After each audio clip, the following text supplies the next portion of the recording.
శశిముఖితో సింహమే జంట కడితే మనమేగా కుసుమముతో ఖడ్గమే ఆడగా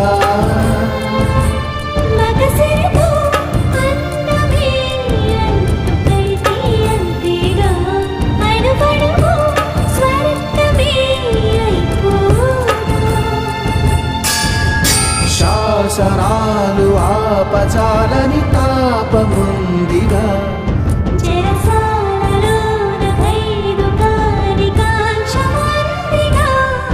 శత జన్మలైన